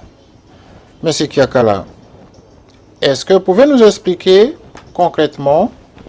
Là, on va aller très vite et je voudrais également que tous ceux qui nous ont appelés au début de l'émission patientent encore un moment. Ils peuvent avoir des textos et je vais répondre à les questions que je vais à chaque fois à l'évolution de l'émission vous poser directement. Et au moment voulu, le téléspectateur peut poser des questions en live et intervenir directement s'il veut le faire. Monsieur Kiakala, qui dirige, je reviens à cette question, mais cette fois-ci, allons-y directement aux réponses. Qui dirige l'église kimbanguiste aujourd'hui? Aujourd'hui, il est face à quelques personnes. L'église kimbanguiste est dirigée par le chef spirituel actuel qui s'appelle Papa Simon Kiangani Kimbangu et qui réside en Kamba. Et lui, il est le fils de qui parmi les trois disciples, enfin, ou les trois enfants de Simon Kimbangu? Qui est-il réellement? J'aimerais qu'on parle du personnage. Qui est-il? Papa Simon Kiangani Kimbangu, comme on l'appellerait aussi, bonnet blanc, blanc bonnet, donc Papa Simon Kimbangu Kiangani, est le fils de Papa Dialungana Kiangani, le second fils de Papa Simon Kimbangu. Donc il est le petit-fils de Papa Simon Kimbangu, né du second fils de Papa Simon Kimbangu, Papa Salomon Dialungana Kiangani. Et donc, dans la hiérarchie, c'est lui qui devrait succéder pour assumer les responsabilités de l'Église. Justement, cela fait partie, on va déjà entrer dans les enjeux du moment. En fait, c'est là où se trouve le bas qui blesse aujourd'hui dans l'histoire de l'Église kimbanguiste. Oui. Voilà. Oui, donc il y a une configuration qui était consacrée par Papa Dengenda, qui est celui censé consacrer la pérennité de l'église kimbanguiste. Et tout kimbanguiste le sait, je ne suis pas le seul à le savoir, il y a eu 3 enfants nés de chaque papa qui étaient élus pour mener la direction de l'église. Et donc, celui qui serait consacré, qui était consacré au dirigeant de l'église kimbanguiste, c'est Papa Armand Dengenda Basolele, secondé de Papa Salomon Kisolokele Dialungana Kiangani, qui est le fils de Papa Kisolokele, et suivi de Papa Mbenza, André Mbenza Kiangani, né de Papa Dialungana Kiangani. Dans l'histoire, à l'apothéose du départ de Papa Dengenda, donc c'était les 3 fils qui étaient consacrés, et eux devaient être secondés par le reste de la famille consanguine de Papa Simon Kimbangu, né de nos 3 papas, pour continuer à mener la mission et aider les 3 fils qui étaient consacrés. Voilà. Alors, comment expliquer que c'est l'actuel chef spirituel qui devient le dirigeant de l'Église? Comment ce choix a été opéré? Est-ce que ceci a été fait par élection, par désignation ou par acte testamentaire? Je comprends que vous avez beaucoup d'informations qui vous sont filées, parce que vos questions sont tellement tendancieuses. Je suis journaliste, monsieur. Je vous comprends. Le choix de Papa Simon Kiangani, ce n'était pas le choix qui était consacré par les 3 pères spirituels. Non. Tout kimbanguiste est conscient et fidèle à Papa Simon Kimbangu, c'est le dire dans son cœur. Mais sur le parcours de l'évangélisation de Papa Dengue Nakuntima, parce que c'est lui que nous retenons comme professeur des oracles sur le messianisme de Kimbangui. Bien que les autres papas aussi prêchaient, mais c'est à lui que revenait cette lourde charge d'évangéliser. Alors, Papa Dengue nous disait souvent que nous sommes la photocopie des enfants d'Israël. Et je suis arrivé à découvrir quelque chose dans la Bible. Quand les enfants d'Israël sont sortis du terrain de la servitude en Égypte, arrivés dans le désert, il y a eu une groupuscule de gens qui n'étaient plus patients, qui étaient devenus envieux ou qui avaient pas du tout vraiment oublié toutes les attitudes, toutes les conduites qu'ils avaient, bien que rapprochables en Égypte. Parce que c'était la servitude, et cette servitude était tant sociale, morale et spirituelle. Alors, il y a eu un groupe de gens, quand Moïse est allé chercher le 10 commandements de Dieu à la montagne, pour aller rencontrer Dieu et recevoir le 10 commandements, il y a eu un groupe de gens qui se sont dit, mais attends, Moïse nous a laissé ici mourir dans le désert, il est parti on ne sait où, alors choisissons quelqu'un pour que nous puissions rentrer en Égypte. C'est-à-dire que retourner dans cette vie qui était révolutionnée déjà par la consécration de ces 3 enfants. C'est ce qui est arrivé aussi dans la famille de Papa Simon Kimbangou. Au lieu de mettre sur la table et exercer la consécration de Papa Dengue Nakuntima, comme ils se sont entendus, parce que les trois enfants de Papa Simon Kimbangou ont vécu la même formulation. Papa Dengue a été élu, lui qui allait remplacer à la tête de l'église depuis son enfance. Et ses frères, qui étaient ses aînés, ont encadré leurs frères jusqu'à ce qu'il est arrivé à prendre la mission et faire sortir l'église du néant. Comme nous parlons aujourd'hui de l'église Témani, c'est Papa Dengue Nakuntima. Vous voyez? Et c'est la même consécration qu'ils ont léguée à leurs enfants. Malheureusement, c'est pas, quel serait le terme à utiliser, une conspiration, une désobéissance, ou voilà. Donc nous sommes en train de vivre une expérience eschatologique. C'est-à-dire que l'homme refuse de se faire sauver, l'homme refuse aussi le ministère de sauver l'humanité. Et c'est là où est arrivé le problème, où on voit aujourd'hui à la tête de l'Église une personne qui n'était pas consacrée. Voilà. Donc c'est ça même le début c'est-à-dire une porte ouverte vers cette extrapolation de la crise. Où certainement, vous allez poser des questions là-dessus. Effectivement, crise il y en a, parce que, au regard de tout ce que vous venez de dire ici pendant au moins 1 heure, nous avons l'impression que l'église kimbanguiste est en train de se fissurer complètement par rapport à cette spiritualité non choisie par les pères spirituels eux-mêmes. Parce que, pour aller directement, il y a des divisions au sein de cette église. Il y a même des menaces de mort pour certains membres de cette église. Nous avons fait des enquêtes et nous avons découvert finalement qu'il y a ce qu'on appelle une forme d'hécatombe dans l'église. Il y a une fissure, il y a des camps qui se forment dans l'église pour des intérêts propres. Est-ce que là vous allez nous dire, en tant que kimbanguiste, que l'esprit de Simba Kimbangu continue à régner dans la tête des membres aujourd'hui? Vous savez, c'est comme en informatique. Je suis informaticien de formation et j'exerce ces métiers ici en Allemagne. Vous savez, nous parlons souvent des algorithmes.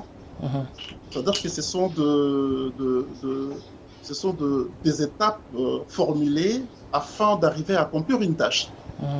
Et tant qu'il y a de bugs, dans ces algorithmes, le programme ne fonctionnera jamais normalement et vous n'aurez jamais le résultat attendu. C'est exactement dans la consécration spirituelle. Tant que cette consécration trinitaire n'est pas posée sur la table et exécutée et donc obéie, eh ben, nous continuerons à avoir ce genre de problèmes. Et c'est ça aussi ce qui impacte négativement sur le monde entier. Tout kimbanguiste le sait, si l'église kimbanguiste n'est pas en paix, le Congo ne sera pas en paix, l'Afrique ne sera pas en paix, le monde continuera à être dans l'humiliation des douleurs. Tout kimbanguiste le sait, et même des sympathisants kimbanguistes le savent, parce qu'aujourd'hui, il est très difficile de voir un Congolais ou un Zaïrois de l'époque insulter Papa Dengue parce qu'ils ont vécu ce qu'ils ont vécu comme réalité. Et non, les kimbanguistes, quand ils disent Papa Dengue est Dieu, Non, il y a quelque chose. Nous devons nous apaisantir, voir de près que croient ces gens. Qu'est-ce qu'ils ont comme fondement spirituel? Qu'est-ce qu'ils ont comme évangile? Ils lisent la même Bible que nous? Oui. Mais comment sont-ils arrivés de discerner que Papa Simon Kimbangu est Dieu, qui est lui-même Papa d'Engen Continent? Bref, à ce jour ici, cette configuration n'a pas été respectée et chacun, comme on dit en français, vogue la galère. C'est-à-dire qu'il y a des groupuscules, mais jusque-là, nous reconnaissons seulement deux entités. Il y a l'entité qui régit un Kamba, qu'on appelle l'église de 3 égale 1. En fait, Papa Dengenda, comme Papa Simon Kimbangu, ne nous a pas légué une fission. Non. Nous ne pouvons pas être séparés. L'église est unique, mais il y a deux états d'esprit plutôt dans cette église. Parce que nous n'avons pas pris des armes pour nous tirer dessus. Ce sont des pamphlets qui se jettent de gauche à droite. Ça, je trouve ça encore trop péjoratif. Mais en tout cas, il y a deux états d'esprit. Il y a l'état d'esprit qui régit un Kamba, qui se disent 3 égale 1, et qui veulent représenter le 3 fils de Papa Simon Kimbangu en un seul enfant, Papa Simon, celui qui est le chef spirituel actuel. Et tandis que nous sommes du côté de l'état d'esprit, l'unité de petits-fils de Papa Simon Kimbangu, afin que la mission suive son bonhomme de chemin, que le monde tire. Donc voilà les deux tendances que nous avons aujourd'hui. Une troisième tendance, je la connais. Les deux tendances veulent faire écrouler l'Église et faire échouer le continent africain, parce que vous avez dit que tant que l'Église kimbanguiste n'est pas en paix, l'Afrique ni le Congo ne seront en paix. Donc, à cause d'une famille, vous allez faire germer la souffrance spirituelle sur la vie de tout un continent. C'est ce que moi je comprends. Mais comment est-ce que vous, qui comprenez la chose différemment, vous ne faites pas de conclave, si conclave il y a dans les statuts de votre église, pourquoi vous ne poussez pas le chef spirituel actuel à démissionner ou lui demander carrément de faire respecter les principes tels que les pères spirituels l'ont laissé? Le chef spirituel actuel, c'est le grand frère de ses frères. Ils sont d'abord frères avant qu'ils soient désignés chefs spirituels. Voilà, donc nous revenons toujours dans cette histoire de famille. Vous voyez que finalement, c'est la famille qui s'en est appropriée cette église. Voilà pourquoi, tout au début, j'ai voulu comprendre si c'était une secte ou une église. Or, une église, nous savons, ce n'est pas un problème d'homme. L'église appartient à Dieu. Mais ici, dans le cas de l'église kimbanguiste, nous avons l'impression que nous parlons famille. Et tout tourne autour de la famille. Écoutez, la jalousie dans une famille, la haine, la concurrence, elle est biblique. Elle n'est pas simplement humaine parce que nous sommes congolais et kimbanguistes aujourd'hui parce que nous avons l'église kimbanguiste. Quand Saoul était roi, et Saoul avait trébuché devant les ordonnances de Dieu. Et à l'époque, l'Israël était régi par le prophétie dite au prophète Samuel. Saoul devait aller combattre les Amalécites. Et les Amalécites étaient parmi la population qui était frappée d'interdit par Dieu lui-même. Et donc, les Israéliens ne pouvaient même pas toucher à une seule brebis de ce peuple-là, même pas épouser une fille de là, même pas les planter sur cette terre. Mais qu'est-ce qui est arrivé? Saoul a envoyé son armée, et son armée, connaissant bien les ordonnances de Dieu, ils sont allés combattre les Amalécites, ils ont pris en otage le brebis, le bœuf, le vache, ils ont ramené. Mais écoutez une chose, quand le prophète a été touché par Dieu, le prophète Samuel, Dieu va lui dire, écoutez, Saoul m'a déçu. Il a fait ce que j'ai interdit.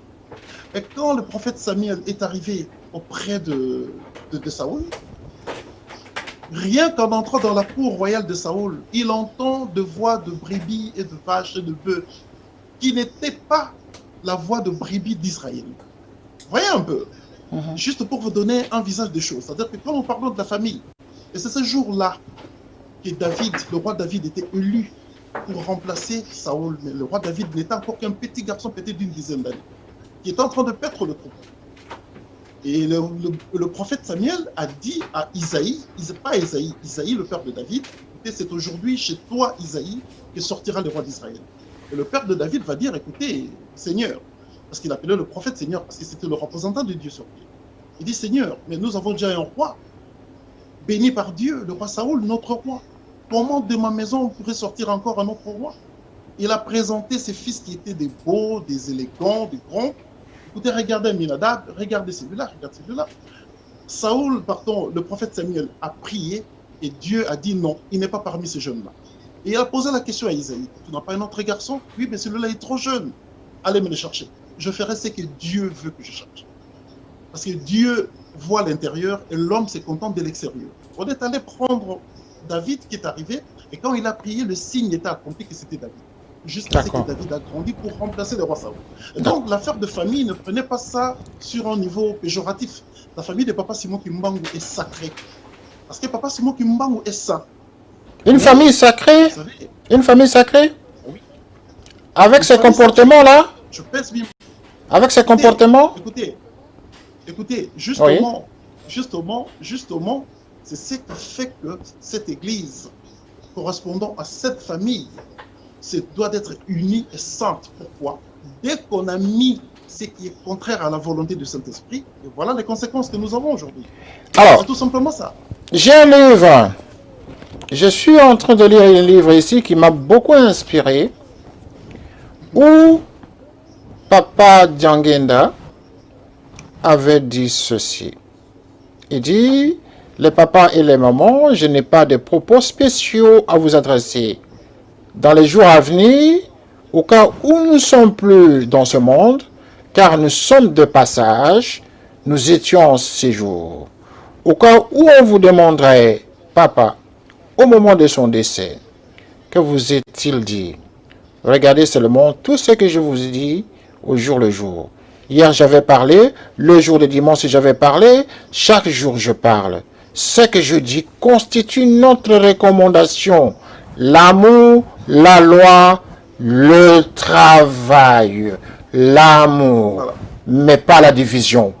Mais ce que nous vivons aujourd'hui, je reviens vers vous, la division dans cette église, est-ce que cette division répond aux recommandations que le fondateur, en quelque sorte, de cette église avait laissées? Dès lors que le brebis s'égare, dès lors que vous avez un chef spirituel qui fait égarer les brebis, mais attendez, il faut le remettre à la raison ou le mettre de côté. Vous savez, comme on dit en français, plus on monte, plus dure sera la chute. Le chef spirituel actuel, c'est un homme sage. C'est un papa que nous aimons beaucoup, que nous respectons. Lui-même, de ses propos, il a déjà tenu des propos qui font savoir qu'effectivement, il y a anguille sous roche et qu'ils n'ont pas marché dans la thématique sacerdotale que nous a légué Papa Dengenda. Les propos que vous venez de lire, je les connais intimement dans mon esprit et dans mon âme. Ces propos, Papa Dengenda les a dit, c'est fut le 2 janvier 1992, à Kinshasa, au centre d'accueil. Alors, cet amour-là, en fait, il a fait, qu'est-ce que je dirais, il a synchronisé ces 42 ans de prédication, d'enseignement à ces quelques lignes-là. Quand nous avons l'amour envers le Père, nous n'allons pas nous conduire en dehors de ces ordonnances. Voilà. Ça, c'était une façon de conclure les 42 ans de prédication, des oracles qu'il avait prêchés au niveau de l'Église. Jusqu'à quand, excusez-moi, parce que nous allons bientôt arriver à la fin de l'émission, jusqu'à quand ceci va durer? La division dans cette église, jusqu'à exclure certains enfants des papas Diangenda à la direction, même dans certaines structures de l'église. Oui, c'est-à-dire que nos frères kimbanguistes qui sont au centre d'accueil, qui pratiquement ont pris en otage Papa Simon Kengani Kimbangu, mais moi, très sincèrement, je dois vous dire, cette prise d'otage, je ne l'approuve pas. Je ne l'approuve pas et je ne la respecte pas parce que c'est un homme qui est âgé, c'est un homme qui est sage, qui connaît la vérité et quitte à lui de trancher cette histoire parce que la responsabilité est à ses pieds de se réunir avec ses frères. Ses frères, vous savez, ces petits-fils de Papa Simon Kimbangu, nos pères spirituels aujourd'hui, ne se sont jamais disputés, ne se sont jamais insultés. Jamais. Mais la question qu'on se pose aujourd'hui, qu'est-ce qui fait que Papa Simon Kimbangu Kiangani n'arrive pas à venir vers ses frères? Parce que pour qu'il devienne chef spirituel, ce sont ses frères qui l'ont choisi, quoi qu'ils sont allés hors la consécration sacerdotale trinitaire qu'a légué Papa Dengue Nakuntima. Alors c'est la raison pour laquelle nous avons toutes ces conséquences. Aujourd'hui, une fois même, je me disais, si Papa Simon Kimbangu veut seulement savoir, si Papa Simon Kimbangu Kiangani, pardon, l'actuel chef spirituel, veut seulement mettre à l'épreuve nos frères Kimbangistes qui sont en Kamba, pour qu'ils disent, écoutez, moi, trop c'est trop, ça suffit. Maintenant, je vais aller prendre mes frères à mon coteau, là où ils prient, mes frères qui sont locaux et Diangenda, pour qu'ils reviennent vers moi ici et que nous puissions mener notre ministère comme le papa nous l'a indiqué. C'est lui qui m'aime, il n'a qu'à rester. C'est lui qui ne m'aime pas, la porte est ouverte. Qui essaie un peu ça? De venir prendre ses frères et sœurs à mon coteau, là où nous nous prions, dans l'état d'esprit de 26-50 ans. Je pense que là, il saura qui l'aime et qui ne l'aime pas. Parce que si aujourd'hui il tape sur la table, il doit taper sur la table pour dire, écoutez, pourquoi vous refusez ce que mes frères viennent ici? Ou c'est lui qui refuse ses frères d'aller en Kamba, ou c'est la mafia qui est tout autour de lui qui refuse à ce que ses frères s'unissent avec lui. Et sans cette unité, le monde va continuer à saigner de douleur, de sang et de toutes ces tribulations que nous avons. Voilà. Donc finalement, cette église donne l'impression d'une forme d'un État dans un État ou d'une structure tellement politisée que Simon Kimbangu, l'actuel chef spirituel, devient une espèce de gourou entouré des gens qui le bloquent pour ne pas entrer en contact avec sa famille. C'est un peu ça? Je ne pense pas que l'Église est politisée. Je ne pense pas, parce que l'Église ne refuse personne. Même dans toutes ces grandes églises que vous avez citées. Le fait d'enfermer le chef spirituel, qui n'est même pas capable d'entrer en contact avec sa famille, c'est comme qu'il dirait que lui-même est responsable de la situation. Parce que pour prendre le téléphone et appeler sa soeur, appeler sa cousine, c'est facile pour un chef spirituel. Oui, moi-même, je me le suis dit. Mais pourquoi Papa Simon Kimbangu Kiangani, quand il entre dans sa chambre à coucher, est-ce qu'il entre avec les protocoles? Est-ce qu'il entre avec des agents de sécurité? Non. Pourquoi il ne peut pas prendre son téléphone et appeler ses frères? Mais pourtant, nous avons des preuves, pas si loin. Il y a sa sœur, la fille de Papa Dengenda Kuntima, Maman Christine Dengenda, qui lui a envoyé un message par moyen interposé, parce que à tout moment qu'on appelle le chef spirituel, c'est une autre personne qui prend le téléphone et qui coupe l'appel. Ils ne veulent pas que Papa Simon puisse parler avec ce frère. Mais moi, la question que moi je me pose, Papa Simon Kiangani, c'est un homme stable. Qu'est-ce qui le bloque pour qu'il ne vienne pas vers ses frères? Il a eu besoin d'eux pour qu'il soit élevé chez spirituel, pour qu'il soit choisi chez spirituel, qu'il soit placé chez spirituel. Parce qu'ils n'ont pas observé la consécration qui a été, passez-moi la tautologie, la consécration qui a été sanctifiée par le trois pères spirituel. Donc, aujourd'hui, qu'est-ce qui les bloque? Il a la clé et le menotte lui-même. Il a la clé et ses menottes lui-même entre ses mains. C'est à lui de venir vers ce frère. Voilà. Il y a un adage qui dit, on reconnaît l'arbre par ses fruits, les fruits qu'il porte. Tout au long de cette émission, vous ne cessez de parler de Papa Simon Kimbangu, l'actuel chef spirituel, d'homme sage. Mais un homme sage, c'est celui qui sait pardonner. C'est celui qui sait tendre la main, même quand il a raison, même quand il a tort, il tend la main vers les faibles et les fait remonter. Un homme sage, c'est celui-là? Vous savez, c'est mon père. Papa Simon Kimbangu Kiangani, c'est mon père. Oui. Je ne peux pas le traiter autrement, je ne peux pas témoigner autrement que par une défense envers lui. Bien sûr. Voilà. Le respect chez nous, c'est au-delà de la doctrine. Le respect, c'est vraiment la spiritualité chez nous. Oui, c'est pour cela justement que nous allons vivre cette situation, parce qu'il n'y a personne qui aura le courage de l'affronter et de dénoncer le mal. Vous savez, parfois dans la vie, il faut se rebeller, comme on dit. Se rebeller, pas prendre les armes, mais prendre la décision, le courage de dire, nous sommes en train d'égarer, nous sommes obligés de revenir à la bonne direction. C'est pour l'intérêt de l'Église. C'est pas pour son intérêt, ni pour l'intérêt de la famille.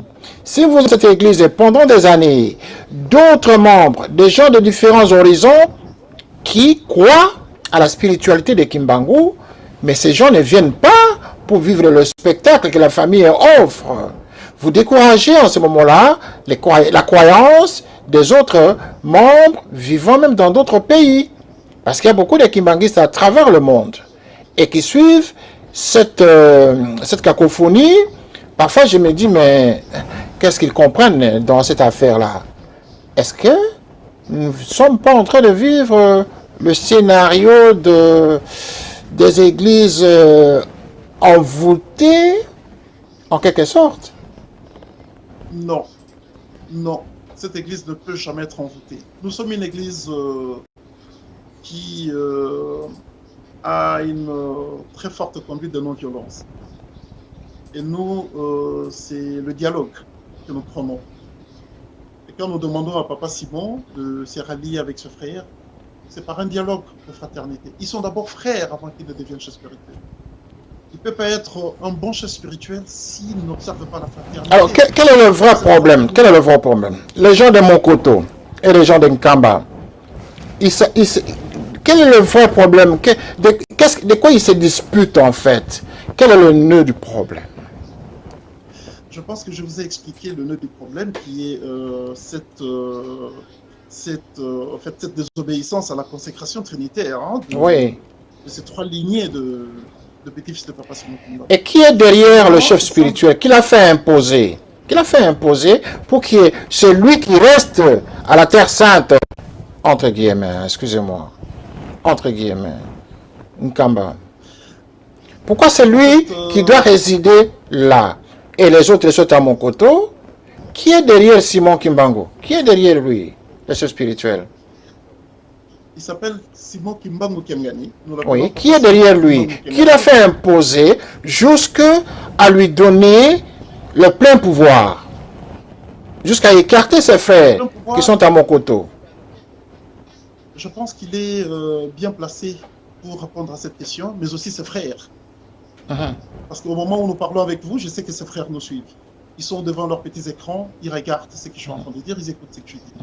Et ils savent eux-mêmes, c'est géolocalisé spirituellement, pourquoi j'arrive à émettre cette vérité devant la face du monde. Parce que même vous qui posez des questions, je trouve en vous aussi un enfant de Papa Simon Kimbangu. Parce que Papa Simon Kimbangu est venu pour l'homme noir, particulièrement et globalement pour l'humanité entière. Okay? Pour mener un monde de justice, une humanité équitable, où l'amour sera la définition de chaque humain. Et donc, Papa Simon qui vit en Kamba, parce que c'est la Terre Sainte, parce que c'est la résidence spirituelle du chef spirituel, okay? Je ne sais pas pourquoi il s'empêche de voyager à travers le monde.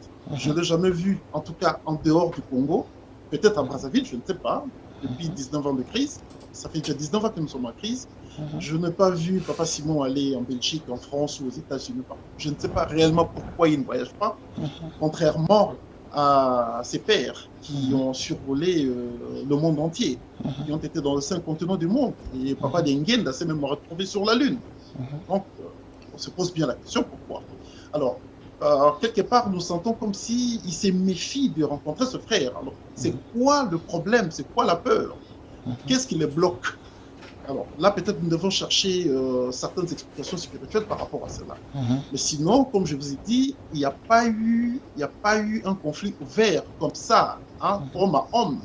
Tout simplement, quand Papa Simon Kiangani Kimbangu a été choisi par ce frère à la tête de l'Église, et après, il y a eu des scénarios qui a généré un texte qu'on appelle les résolutions. Alors, ces résolutions-là ont pratiquement désacralisé la personne de Papa Kisolokile Lukelo. Et aucun enfant, d'abord biologiquement, qui peut tolérer assez qu'on puisse désacraliser son père. A fortiori, un père spirituel, notre Dieu. On ne peut pas. Vous voyez? Alors, désormais, depuis ce temps-là, ils avaient instauré pour tout le monde un certificat d'accès en Kamba qu'on appelle le témoignage chez nous à l'église kimbanguiste. Alors finalement, ses frères ont tenté maintes fois d'aller prendre ces témoignages-là, c'est un billet d'accès, au bureau administratif de Bongolo, logé dans la commune de Kalamou. Mais finalement, les scénarios sont vraiment pas du tout sympas. Parce que il est arrivé quelques fois que le frère se sont parlé, ah non, allez prendre ces témoignages pour que tu puisses venir en Kamba, je vais t'appeler. Le frère arrive là-bas. Quand il arrive là-bas, la même personne en Kamba appelle les administratifs de Bongolo, du bureau administratif, pour dire non, ne lui remettez pas ça. Tout dernièrement ici, la fille de papa d'Engenda, en tout cas du nom de maman Christine d'Engenda Wabonadiou, et c'est vraiment le feuilleton en cours aujourd'hui, hein, ça fait 2 semaines, aujourd'hui c'est la 2e semaine pratiquement, qui est allée prendre ces témoignages, ces billets d'accès pour aller en Kamba. Et le scénario a été pathétique. Elle est arrivée, elle a pris, elle a été servie. Après un certain moment, au dernier poste de centre d'accueil, ça c'est le centre administratif de l'église à Kinshasa, quand elle est arrivée, la personne qui a vu que c'était la fille de papa d'Engenda a appelé un Kamba. Et ça a créé toute une confusion au moment où je vous parle. C'est le plus récent scandale que nous avons au niveau de l'église. Maman Christine a dit, ok, vous voulez que je prenne ces témoignages pour que je vienne en Kamba alors que j'ai la liberté de venir dans mon village. Pourquoi vous m'en empêchez? Mais elle est allée, elle s'est soumise, elle a obéi à leur desiderata. Elle est allée prendre ses billets d'accès. Mais arrivée au centre d'accueil Kimbangis, la personne qui l'a accueillie a appelé un Kamba. Et un Kamba dit, niet, elle ne vient pas. Et on lui a même arraché ses témoignages. Le certificat. Je vous remets, voilà, les certificats. Je vous remets encore cette problématique entre vos mains, et parce que le monde nous écoute, je prends le monde à témoin. Ce ne sont pas le papa de mon côté qui refuse d'aller vers leur frère, mais c'est plutôt l'armada mafieux. Cette armada mafieux qui est autour des chefs spirituels, qui ont créé une mafia, on ne comprend pas de quel genre, de quelle nature, qui ne corrobore pas du tout avec le fond du kimbangisme. Le kimbangisme, c'est l'amour. C'est l'amour, rien que l'amour, sans entendre quoi que ce soit de l'autre, mais rien que l'amour. Et tout sera résolu. Donc voilà la problématique que nous avons. La problématique a un nom aujourd'hui, c'est Papa Simon Kangani Kimbangu. Voilà. C'est lui la problématique. Très bien. Ça c'est bien dit. Hein? C'est d'ailleurs sur ce ton que nous allons terminer cette émission. Nous avons parcouru l'essentiel de notre thématique. S'il y a encore des questions, nous pourrions les effleurer prochainement. Mais je promets que la prochaine émission sera consacrée au témoignage de Maman Christine qui a été justement victimisée par sa propre famille. Avec ce certificat d'accès, nous ferons tout, croyez-moi, pour éventrer le bois jusqu'à ce que l'actuel chef spirituel change de son regard et comprenne que les médias à l'extérieur commencent à en parler. Parce que le comportement de ce type prouve à suffisance qu'il y a plus des intérêts personnels qui commencent à jouer et non pas la spiritualité telle que l'aura laissé le Père spirituel avec ses 3 disciples. Parce que ce sont des disciples que vous les appelez, Papa Simon, Papa Diangenda, Papa Kisolokele et Papa Fumambanza. Voilà. Donc, si vous avez un dernier mot, nous allons conclure cette émission ensemble parce que nous sommes à la fin. Bien, mon dernier mot réside où c'est base sur le sens du pardon. Je reprends le mot combien touchant de maman Christine Gengenda. Nous avons été nombreux à bord des larmes dans nos maisons quand nous avons suivi cette adresse de maman Christine. Maman Christine a demandé pardon à papa Simon pour quelque chose, d'aucun mal qu'elle aurait commis. Elle n'a commis aucune faute à l'église qui puisse la mettre en dehors de l'église, tout comme tous ses frères à mon côté. Ils n'ont commis aucune faute sanctionnée par le loi et principe ou le principe, le loi et méthode de l'église. Aucunement. Personne ne peut le prouver aujourd'hui. Personne, je dis personne. Alors, la Bible dit que Dieu sait nous mettre à l'épreuve afin qu'il voie si nous observons l'amour qu'il nous a prêché en nous pardonnant les uns les autres. Si vous ne vous pardonnez pas entre vous, comment moi, Dieu, je vais vous pardonner? Parce que si vous ne vous pardonnez pas, si vous n'arrivez pas à laisser la voie libre au pardon, parce que le pardon, c'est le sens de l'amour, alors à ce moment-là, vous laissez l'espace au diable de vous manipuler. Et Papa Denguène avait dit, si un de nos enfants s'écarte de notre ligne tracée, sacerdotalement, spirituellement, eh bien, nous le verrons comme notre enfant, mais nous ne saurons plus lui venir en aide. Je ne sais pas ce qui se tourne tout autour de Papa Simon Kingani. Tout ce que je demande à nos frères et sœurs qui sont en Kamba, regardons combien Papa Simon Kingani a souffert. Il n'a pas souffert pour que l'on lui remette ce genre de tableau de la honte, ce tableau de la division, ce tableau de l'infamie, ce tableau des conspirations, ce tableau je ne sais pas moi, de très mauvaises factures morales. Vous voyez? Papa Simon Kimbangu ne mérite pas ça. Les 3 fils de Papa Simon Kimbangu, mon frère, comment ils ont vécu? Papa Simon Kimbangu est arrêté en 1921. L'aîné de ses enfants, papa qui sur lequel est le Charles, qui n'avait que 7 ans. Le second, Papa de Lunga Nakangani, n'avait que 5 ans. Le cadet, Papa Dengue Nakuntiba, n'avait que 3 ans. Et maman Mouil, leur maman, la pauvre maman, à qui a été légué le ministère, ne pouvait même pas être assistée par ses frères et sœurs du village. Ne pouvait même pas aller cultiver la terre. Comment ont vécu les 3 fils de Papa Simon Kimbangu jusqu'à un âge avancé? Ils allaient manger dans le poubelle du village. Quelqu'un qui mange soit la viande avec des os et qui va jeter soit du poisson salé avec soit grillé ou quoi, qui va jeter à la poubelle. Eux, ils vont aller à la poubelle nettoyer ces os pour manger. Ce sont eux qui nous ont légué ces ministères de gloire, ces ministères de la libération universelle, ces ministères paradisiaques, ces ministères agréables, ces ministères sacrés. Ce n'est pas ce genre de tableau qu'on doit retourner à Papa Simon Kimbangu ni à ses 3 fils. Lui-même qui est là, Papa Simon Kingani, il sait ce que son père avait vécu. On lui a fait même boire du poison pour l'éliminer, mais il n'est pas mort. C'est que Papa Simon Kimbangu a vécu 120 coups de fouet chaque jour durant 30 ans. 120 coups de fouet. Et c'était des costauds qui le fouettaient. On l'a jeté même dans l'acide, il n'est pas mort. On a tout fait pour l'éliminer. On le jette dans l'eau, enchaîné de la tête aux pieds, avec un fût bourré de moellons pour qu'il puisse couler. Mais il a marché sur l'eau et jusqu'à toucher la terre. Et là où il a touché même la terre, ses empreintes de pieds sont restées jusqu'à ces jours à Lutendele. Tout ce qu'il a démontré, ce n'est pas ce genre de kimbanguisme qui nous ont légué. Les 3 papas nous ont amenés au ciel. Et c'est nous-mêmes qui commençons à redescendre sur terre. Et donc je demande à nos frères et sœurs kimbanguistes de Nkamba qu'ils pensent, qu'ils se souviennent combien le papa ont souffert pour nous léguer ces ministères. Et ce n'est pas comme ça que nous allons le remercier. Ce n'est pas comme ça que nous allons prendre la responsabilité du monde. Parce que l'église kimbanguiste est l'espoir du monde. Le kimbanguiste c'est l'espoir du monde. Ce n'est pas comme ça que nous allons être l'espoir du monde.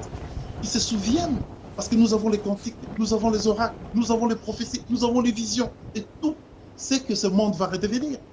Papa Denguène nous a révélé que tout ce que le blanc réalise aujourd'hui, tant dans la technologie que dans son développement matériel, ne constitue qu'un quart de bénédiction qu'il a donné à l'homme blanc. Et nous, le noir, nous avons 3/4 de la connaissance pour révolutionner le monde avec ce qui ne tue pas, ce qui ne porte pas malaise ou souffrance à qui que ce soit. C'est-à-dire que tu peux envoyer même ton enfant de 5 ans traverser l'autoroute et l'enfant ne mourra pas. Pourquoi? Parce qu'il n'y aura plus de engins qui vont tuer ou détruire et tout ça. Donc, le monde sera régi par l'amour. Et c'est ce kimbanguisme-là que nous devrions commencer depuis 19 ans que nous prenons dans la crise. Une crise idiote, une crise qui n'a pas de sens. Parce que c'est exactement comme vous l'avez dit sur le parcours de cette émission, apparemment, les kimbanguistes qui sont dans l'église ne comprennent pas l'affaire qu'ils avaient à voir. Vous l'avez dit. Alors que vous n'êtes pas encore kimbanguiste, vous ne confessez pas encore le kimbanguisme, vous ne confessez pas encore que Papa Simon Kimbangu est le Saint-Esprit. Mais vous êtes kimbanguiste parce que vous êtes un homme noir. Tous les noirs du monde sont des kimbanguistes. Que ce soit dans la... Je dis bien tout le monde, parce que la mission de Papa Simon Kimbangu explique exactement pourquoi il y a une diaspora en servitude, pourquoi il y a eu des déportations en Haïti et par-ci par-là. Et la preuve en est que d'ailleurs, la première fois que les Haïtiens avaient rédigé les textes de leur constitution, première constitution en Haïti, c'était dans la langue Congo, la langue de Papa Simon Kimbangu. Tout ça, c'est des liens spirituels. Et aujourd'hui, l'Église, à l'état où elle est aujourd'hui, Papa Simon doit secouer ses chaussures et aller vers ses frères, ou laisser la voie libre à ses frères de venir, sans faire de conditions. Parce qu'ils sont issus du même sang, et ils doivent respecter, je dis bien, ils devront respecter la consécration trinitaire que le papa nous a laissée. Et parce que personne ne bougera personne. Ceux qui sont en France resteront en France. Ceux qui sont en Belgique resteront en Belgique. Ceux qui sont au Canada resteront au Canada. Partout où il y a le sang Kimbangu, on ne bougera personne. Ils vont continuer à mener le ministère. Mais qu'ils pensent à nous, les Kimbanguistes, nous, les fidèles qui souffrons. Nous souffrons. Nous souffrons. Ce n'est pas cette vie-là que nous devrions mener. Nous sommes en train de souffrir. Et si nous souffrons, qu'en serait-il du monde entier? Regardez comment le Congo est en train de saigner. C'est à cause de ces bavures, cette bavure dans l'église. Le Congo est à feu et à sang. Nous sommes en guerre contre personne, mais nous sommes attaqués. Pourquoi? C'est pareil avec l'Israël. Quand ils ont décommissionné leur foi aux ordonnances de Dieu, ils étaient attaqués, ils étaient asservis. C'est la même chose que nous. Et parce que l'Israël, pour Papa Dengenda, a été toujours comme une référence didactique pour faire comprendre aux Kimbanguistes quel est leur rôle, quelle est leur responsabilité sur le plan universel. Voilà, Papa Dengenda nous a tout démontré, Papa Kisoreke nous a tout démontré, Papa Delunga nous a tout démontré sur leur divinité. Voilà. Aujourd'hui, c'est vivant, c'est déplorable. C'est déplorable. C'est déplorable. Le mot est dit. Merci, en tout cas, M. Pierre Kiakala. Et en même temps, je demande à tous les Kimbanguistes à travers le monde, tous ceux qui nous écrivent pour l'instant, tous ceux qui téléphonent, mais nous ne pouvons pas prendre le téléphone en même temps, pour éviter de ne pas perturber notre intervenant. Nous allons vous répondre par mail, nous allons répondre par vos liens de contact, et nous allons prochainement demander à tous les Kimbanguistes d'intervenir à cette émission parce que nous aimerions comprendre le fond du problème.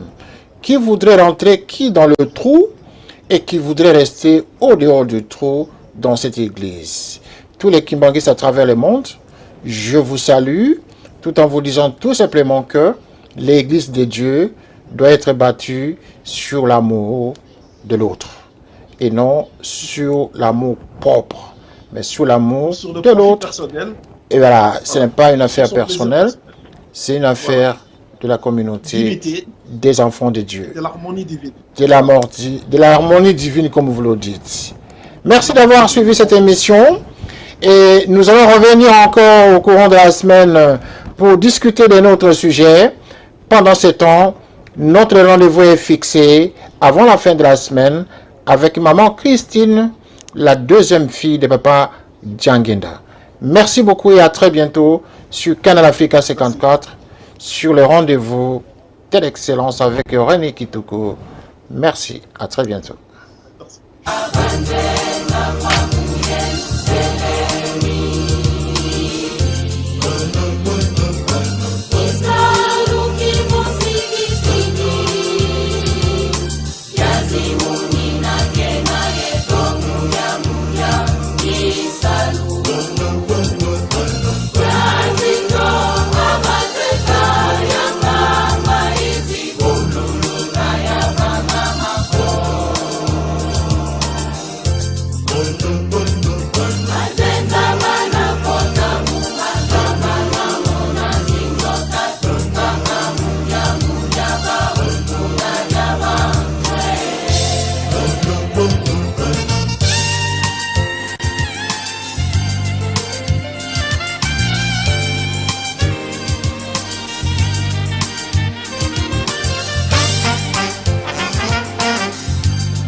chaîne généraliste culturelle et d'information de l'Afrique vers le monde.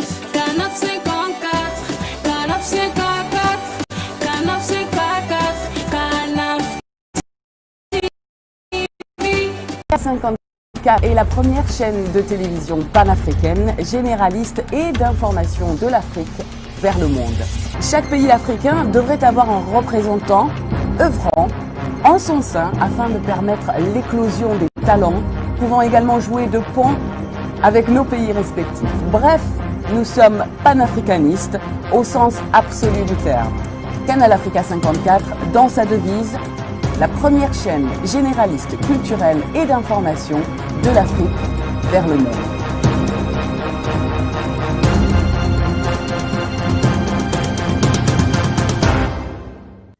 Canal Africa 54 will give to Africans and Afro-Caribbean what they have long been waiting for, expression of their own voice alongside the Western media and elsewhere in the globe.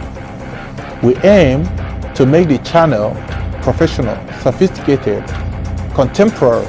This channel will offer to viewers a unique experience in digital broadcasting. Our broadcasting and creative departments are dedicated towards having a constant flow of interesting and exciting programs. By using the most sophisticated methods of production, we aim to provide programming which is second to none, developing and enhancing the digital TV services throughout interactive mediums.